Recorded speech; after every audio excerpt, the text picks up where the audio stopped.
Today on Central Illinois on the Record, Dennis Hastert is heading to prison. What he said about sexual abuse when being sentenced for banking crimes. Plus, protecting witnesses to violent crime, how a state lawmaker is using a personal story to appeal to her peers. And cashing the big checks. A look at which jobs earn the most and who's paying. Now, from your local election headquarters, this is Central Illinois on the Record. Welcome to Central Illinois on the Record. I'm Paul Cicchini. Governor Rauner says he would consider paying for a special session himself if a budget isn't agreed to by the deadline. Now, the budget deadline for the fiscal 2017 year is at the end of May. The governor wants to combine the budgets for this year and next. Rauner's criticized special sessions in the past, but said he would be open to bringing lawmakers together if they could come to an agreement. I would seriously consider, we're discussing this within our administration, me paying for it personally. So the taxpayers don't have to if special sessions have to be called. We should not let this go past May 31st. The real goal is to come up with compromises during the month of May. The governor's comments come a week after lawmakers reached a deal to fund higher education for the summer. We'll have more on that deal later in the show. Collecting overtime is getting a little more difficult for some home health care workers. What's happening with this rule change is that they'd be limited in how much time they could work, and then because of the overtime rule. Home health care workers gathered at the Labor Temple last week talking about the need for overtime pay, saying if they're working long hours, they deserve more pay. The Department of Human Services is putting a cap on overtime because some people are taking advantage of the system. Many home health care workers take care of family and say if the state finds other workers to step in at 40 hours, the care won't be the same. There's nothing like a mother's love or a loved one, even though if you're not related to them, you become attached to them. The state will still pay overtime to people who earn it, but those cases will be reviewed. The state says care will not be cut. A local lawmaker wants to provide protection to witnesses of violent crimes. There's a loophole in here that we need to fill. We need to fix this, and so that's what we did with this legislation. State Representative Jahan Gordon Booth's stepson was murdered nearly 2 years ago. She says the witnesses who came forward were crucial to finding his killer. But it's not always the case. The state has a fund that provides financial help to someone injured in a violent crime along with their family. Gordon Booth wants to add witnesses to the list.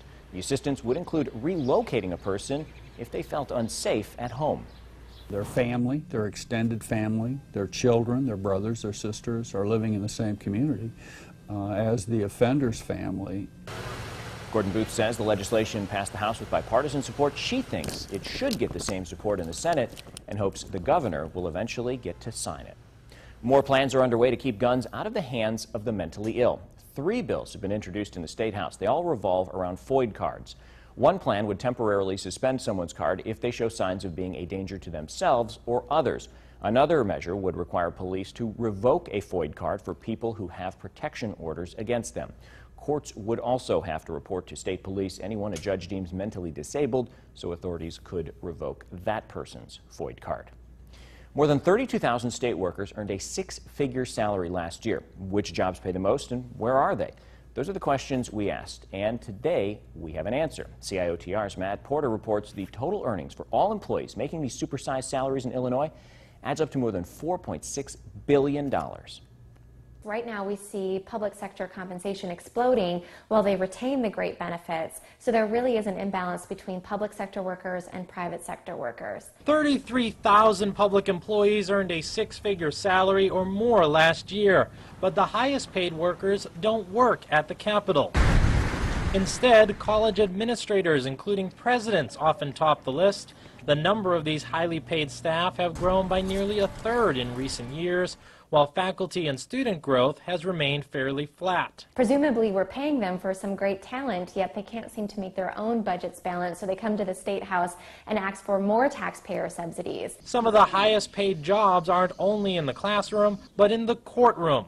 In 70 out of the state's 102 counties, a judge is the top earner. The fact that their pay is so out of whack speaks more to the system of how that pay is set, which has nothing to do with market rates, productivity, application of justice. It has more to do with political calculations in setting that compensation. At all 3 levels, Illinois judges make the 2nd highest salary in the nation.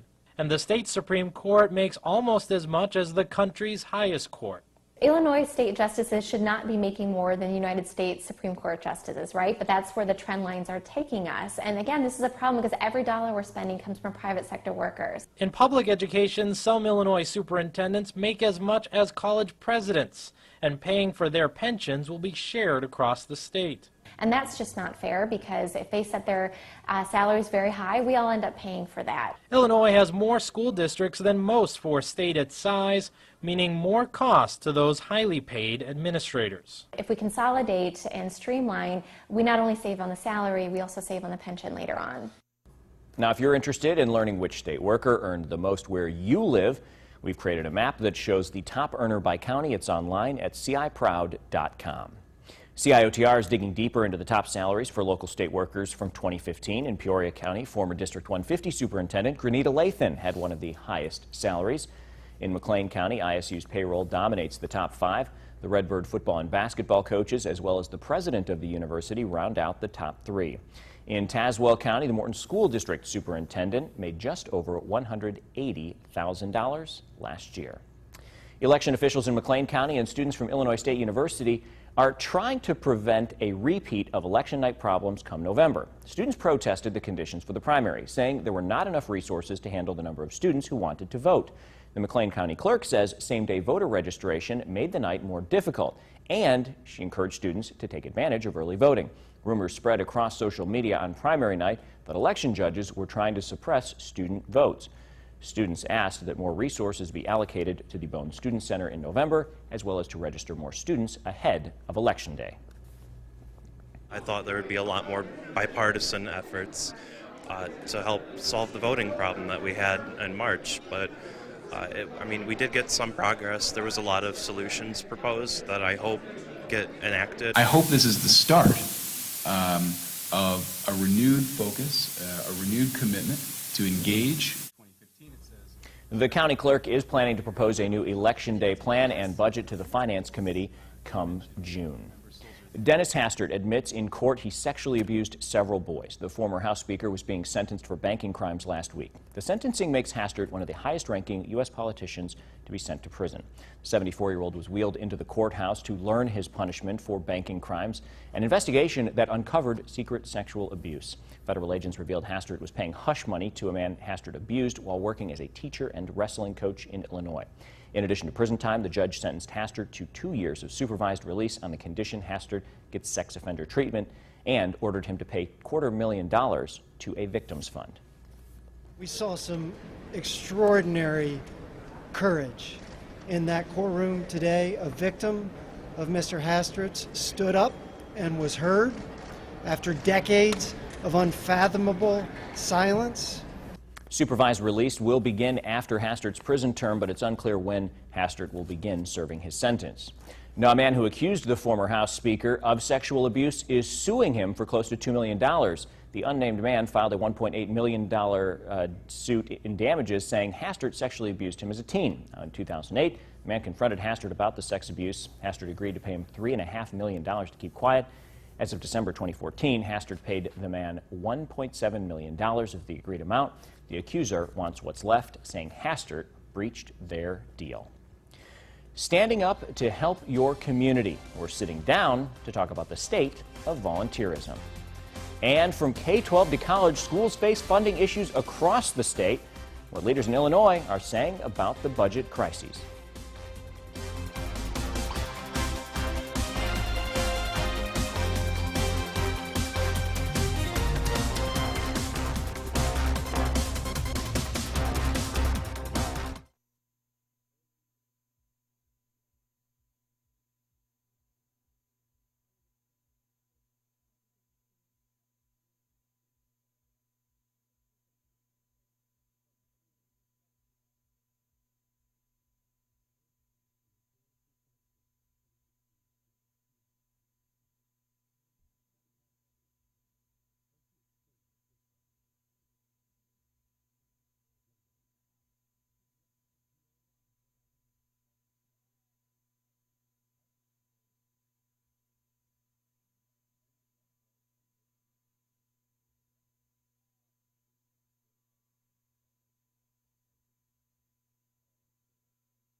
Colleges and universities are getting some much-needed funding. Governor Rauner signed a bill giving $600 million to higher education.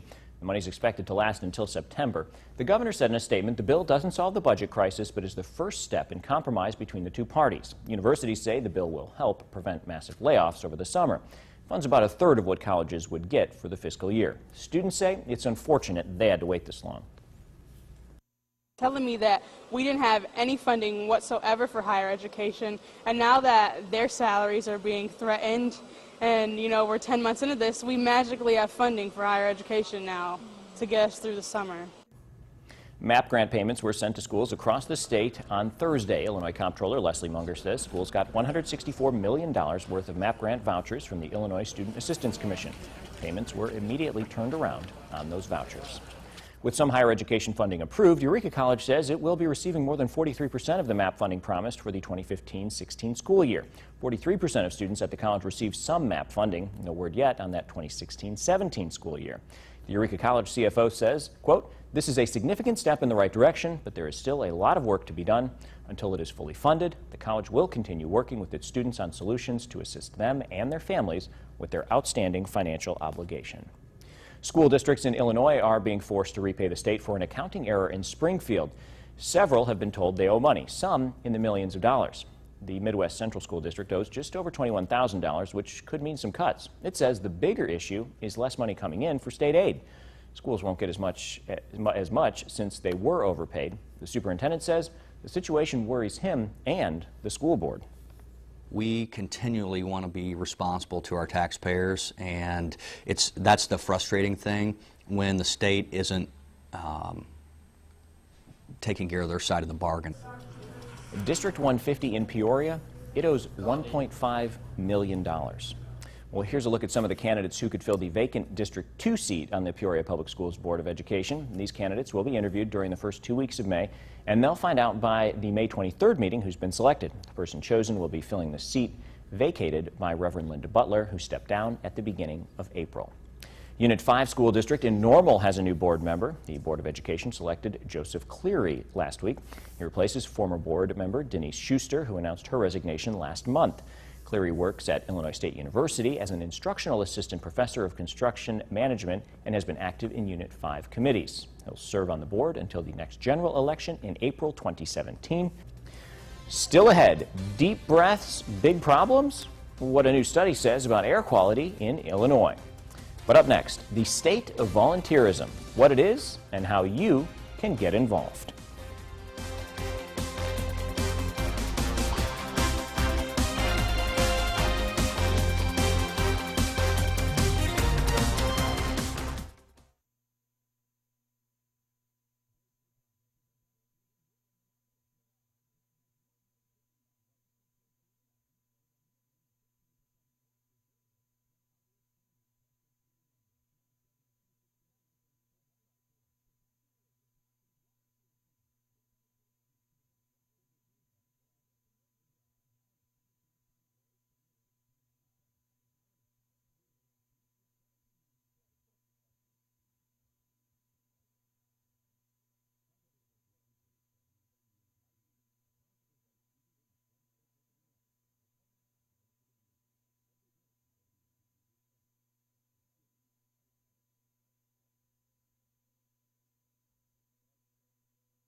You're watching Central Illinois on the Record.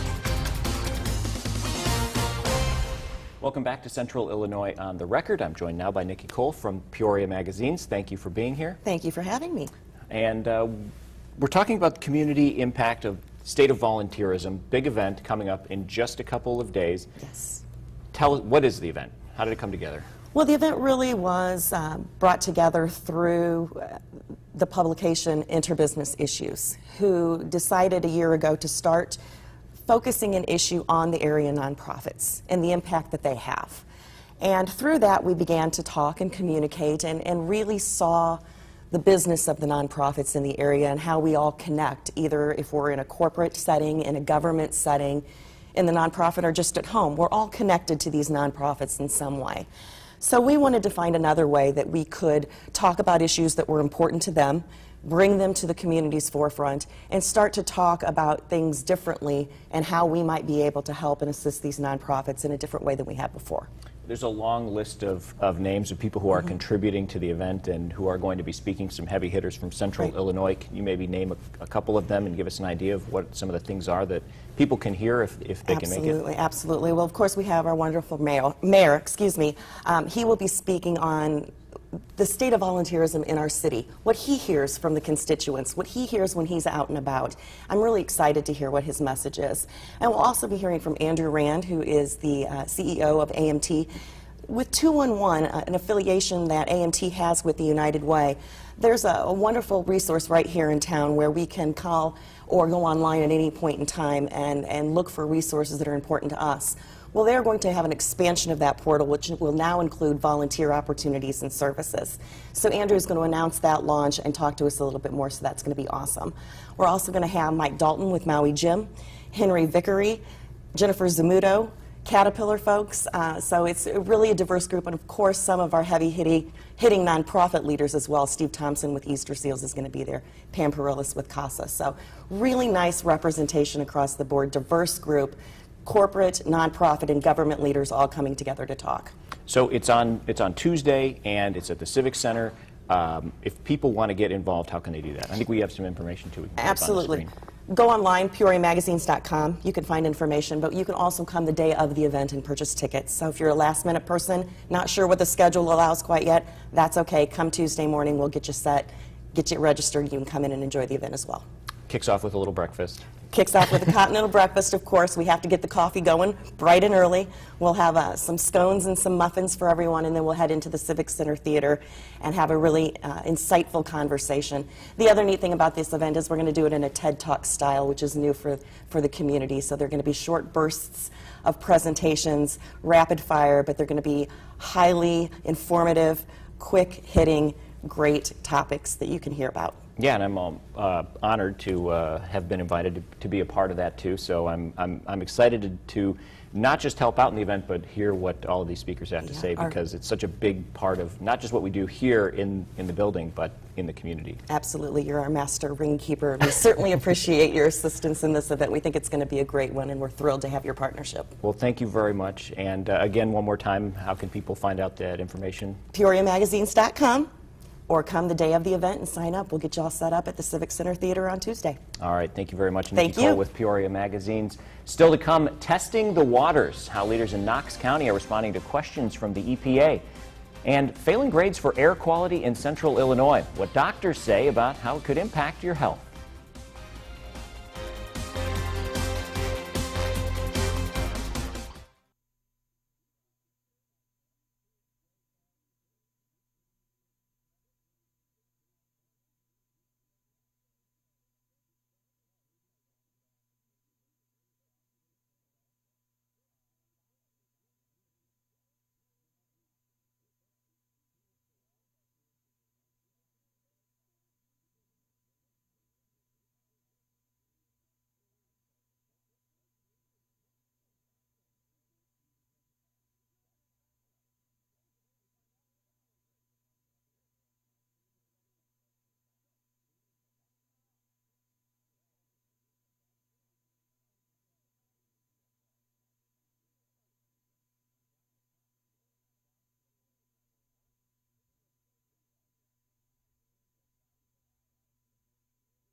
You're watching Central Illinois on the record.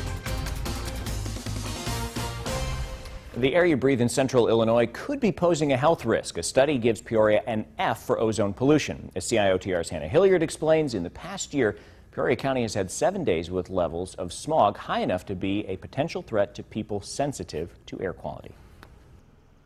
A majority of people living in the United States live in areas with unhealthy levels of pollution. Those living in Peoria County are among them. Peoria's failing grade from the American Lung Association comes with health risks. And Dr. Ravi Kashyap, a pulmonologist at Unity Point Health Methodist, says he hears it all the time. Always. I mean, that has been one of the common complaints, that somebody has more difficulty breathing. Dr. Kashyap says during high levels of smog, shortness of breath is the biggest symptom, and it can be worse in the fall. Wood burning, trash burning, we think is a easy thing for us to do, but it is one of the largest cause of pollution at that particular time of the year. Pollution levels fluctuate every day. That's why Dr. Kashyap says if you have asthma or COPD, checking pollution levels should be a part of your daily routine, which is easy to do on the internet. So if you have that bigger problem, you should, before you hit the road, you check your app and see what is smog level today, what's the pollution level today. And to bring that pollution level down, the American Lung Association says to drive less, use less electricity, and don't burn wood or trash. Even though Peoria County got an F, it's lowered its ozone day average over the past 20 years. But the county is not alone. McLean County also received an F. Madison County was worst on the list in Illinois with nearly 50 high ozone days. After weeks of talk about lead in the water in Galesburg, the city is offering free testing kits and filters to homeowners. This is in response to recommendations from the EPA, which expressed concern about elevated blood levels around Knox County. The impact is on privately owned buildings with lead pipes. The EPA is asking the city to take action by providing a source of clean water and conducting a corrosive control study to minimize the amount of lead that seeps into water. Congresswoman Cheri Bustos was involved in discussions with the city and the agency. She says, quote, "We still have a lot of work to do to protect our children from lead exposure, but this is a step in the right direction." Protecting your property, how ISU and the federal government are making sure your ideas stay safe. And researchers are getting some money to study an illness impacting veterans, what they're trying to accomplish.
The State Museum is one step closer to reopening, but it's coming with a cost. Adults will have to pay $5 to get in. It used to be free. Children 18 and under, seniors, active duty military, and veterans can still get in for free.